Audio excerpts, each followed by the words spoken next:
Hey everyone, welcome to Tech Talks. I'm Wes. I'm Daniel. And I'm Kevin.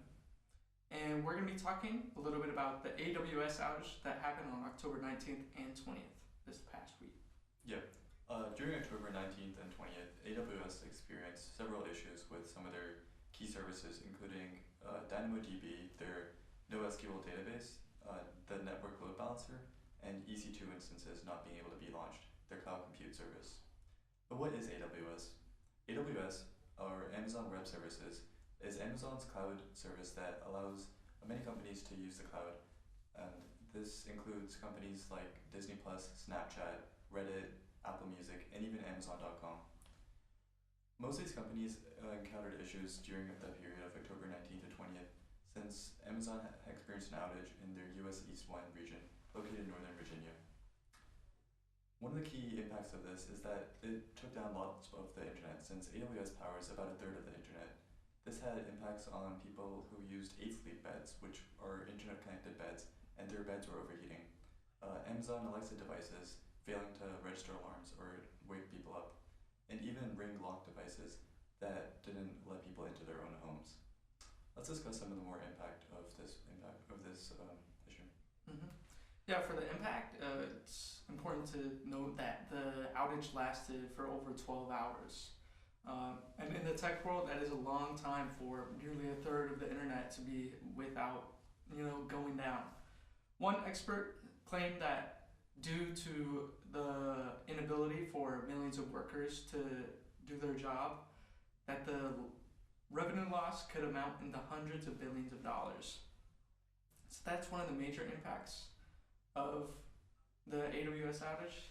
Daniel, do you have any other opinions on the impact? Yeah, the loss of hundreds of billions of dollars is crazy to think about when all of this was caused by just one service being down, where so many companies and corporations rely on this one service. And not only does it affect it from the business side and financial side, but also from an educational standpoint. Millions of students and teachers use the service Canvas, which inherently also uses AWS, and was down for over 12 hours. This didn't allow students to look over assignments, study for tests, go through quizzes. This impacted their day-to-day life of where they weren't able to be the student that they want to be, and teachers weren't able to grade tests or help students move along in their educational journey. So this is just another perspective to have on the impact of this AWS outage. Yeah, definitely from the consumer perspective, it's kind of crazy to think that just one service going down could cause, so many services to just be completely inoperable for pretty much an entire day. As a society, are we too reliant maybe on AWS or services like this? What do y'all think? Yeah, I think it's interesting because we do have other options for companies like Microsoft Azure or Google Cloud. And when companies are putting all their resources into one cloud provider and they have an outage, then we experience things like this. Mm-hmm. And for things like Canvas, things like many other things like banks, flights that were affected by this, that has a big impact on just people in general as well as companies themselves. So how can companies better approach this problem? Mm-hmm.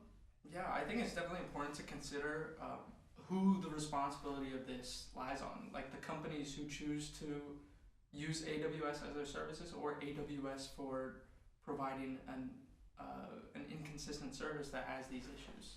I think for a company, it's important to consider that there can be both internal and external issues that could cause outages, and it's really up to them to decide where to best put their resources into.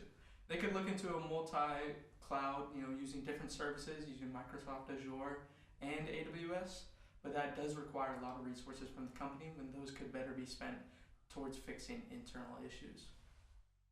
I think one question just to end off would be, how can companies create a more resilient infrastructure when it comes to using cloud computing? Mm-hmm. So that's been this week's Niner Tech Talks. Thank you. Thank you.